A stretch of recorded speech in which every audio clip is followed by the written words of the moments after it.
Assalamualaikum warahmatullahi wabarakatuh. Perkenalkan, nama saya Anissa Dwi Rahmawati, Akuntansi Syariah 3, kelompok 1 pengantar studi Islam. Kali ini saya akan menjelaskan pengertian pendekatan studi Islam. Kata pendekatan termasuk dalam konteks studi Islam, yang umumnya secara bahasa dinamakan makdol dalam bahasa Arab dan approach dalam bahasa Inggris. Semuanya memiliki arti atau istilah cara memandang atau menjelaskan suatu gejala atau peristiwa. Pendekatan adalah suatu cara kerja seseorang untuk memudahkan mencapai tujuan yang telah ditentukan. Maka, pendekatan studi Islam adalah suatu cara kerja seseorang untuk memahami dan mendalami ilmu-ilmu agama agar tidak timbul pikiran-pikiran yang dangkal dan pendek. Cukup sekian pengertian dari pendekatan studi Islam. Dan selanjutnya saya akan membacakan macam-macam pendekatan studi Islam. Pendekatan yang pertama adalah pendekatan normatif. Yang kedua adalah pendekatan antropologis. Yang ketiga adalah pendekatan sosiologis. Yang keempat adalah pendekatan teologis. Dan yang kelima adalah pendekatan fenomenologis. Dan yang keenam adalah pendekatan filosofis. Dan yang ketujuh adalah pendekatan historis atau sejarah. Dan yang kedelapan adalah pendekatan politis. Dan yang kesembilan adalah pendekatan psikologis. Dan yang terakhir adalah pendekatan interdisipliner. Dan pada kesempatan kali ini saya akan menjelaskan pendekatan normatif.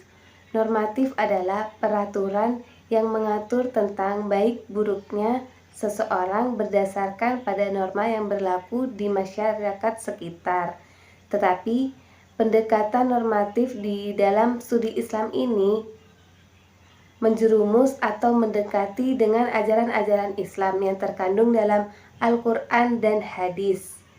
Pendekatan normatif dibagi menjadi 3, yaitu misionaris tradisional, pendekatan yang bertujuan merubah suatu masyarakat agar masuk agama tertentu, diyakini dengan keyakinan pada diri sendiri.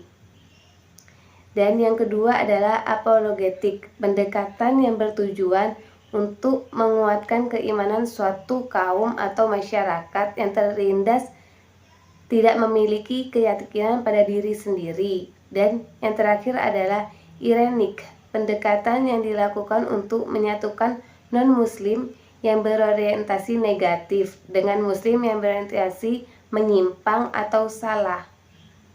Cukup sekian resum dari saya. Assalamualaikum warahmatullahi wabarakatuh. Assalamualaikum warahmatullahi wabarakatuh. Perkenalkan, nama saya Aprilia Uzrifatul Jannah. Saya dari kelompok 1. Di sini saya akan menjelaskan beberapa macam pendekatan, yakni ada pendekatan antropologis, pendekatan sosiologis, dan pendekatan teologis. Yang pertama yakni pendekatan antropologis. Antropologis berasal dari bahasa Yunani anthropos yang berarti manusia atau orang, dan logos adalah wacana.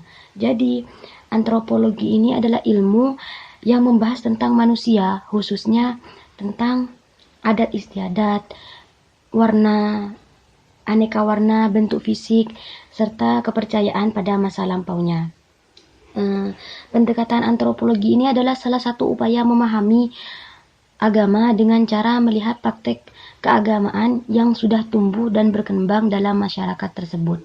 Praktek keagamaan itu adalah hubungan vertikal antara manusia dan Tuhannya dan hubungan horizontal antara umat beragama sesuai dengan ajaran agamanya masing-masing.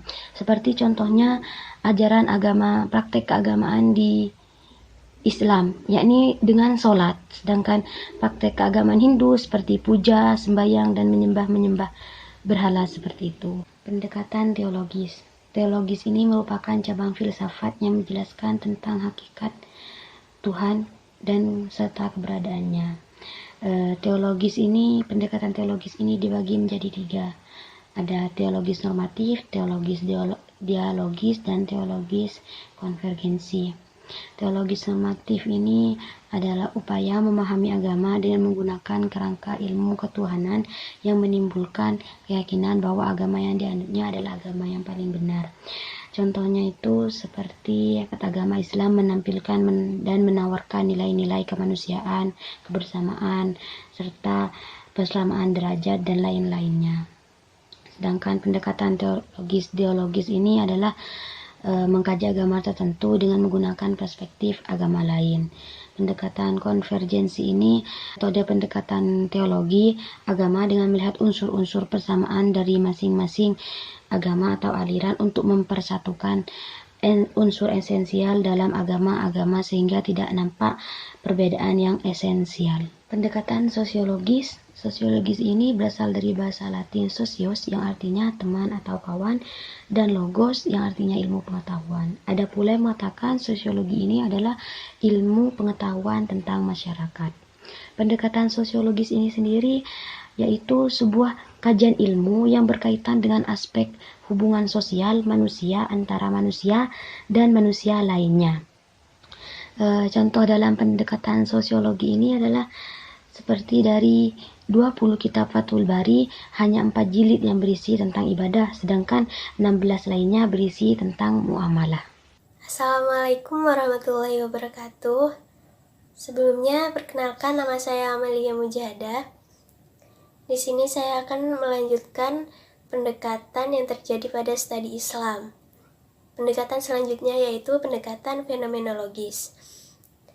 Fenomenologi itu yaitu sebuah studi Islam yang pada filsafat menyebutnya sebagai fenomena atau kejadian.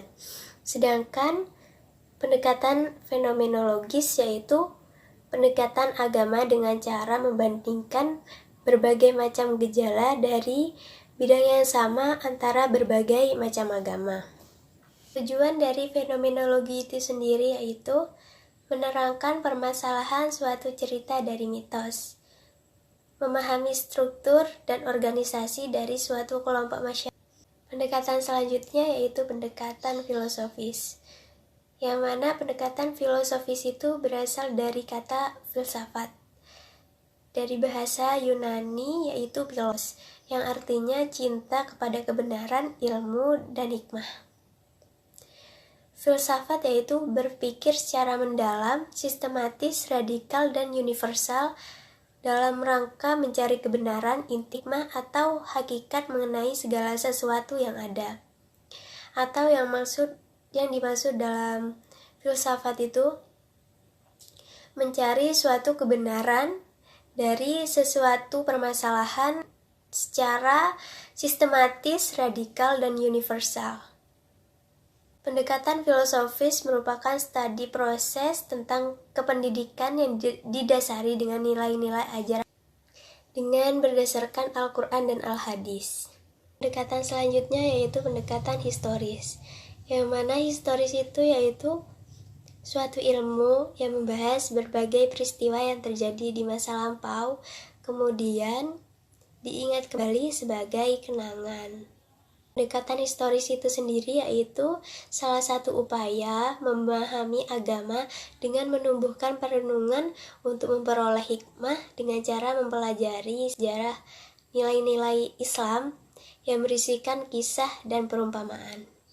Al-Quran terdiri dari 2 bagian, yaitu tentang konsep-konsep dan kisah sejarah perumpamaan. Dari sejarah perumpamaan itulah seseorang bisa mengambil hikmah. Pendekatan selanjutnya yaitu pendekatan politis. Pendekatan politis adalah salah satu upaya memahami agama dengan cara menanamkan nilai-nilai agama pada lembaga sosial agar timbul keinginan untuk meraih kebahagiaan dan kesejahteraan serta perdamaian pada masyarakat. Sekian dari saya, kurang lebihnya mohon maaf. Wassalamualaikum warahmatullahi wabarakatuh. Assalamualaikum warahmatullahi wabarakatuh. Perkenalkan, nama saya Alif Ramadhani dari kelompok 1 Di sini saya akan melanjutkan materi berikutnya, yaitu pendekatan psikologis. Pendekatan psikologis adalah paradigma cara pandang memahami agama dengan mempelajari jiwa seseorang dengan cara melihat gejala perilaku yang dapat diamati. Dalam Islam banyak sekali penggambaran batin seperti iman dan takwa kepada Allah. Dengan psikologi akan diketahui tingkat keagamaan yang dihayati, dipahami, dan diamalkan serta sebagai alat untuk memasukkan agama ke dalam jiwa seseorang.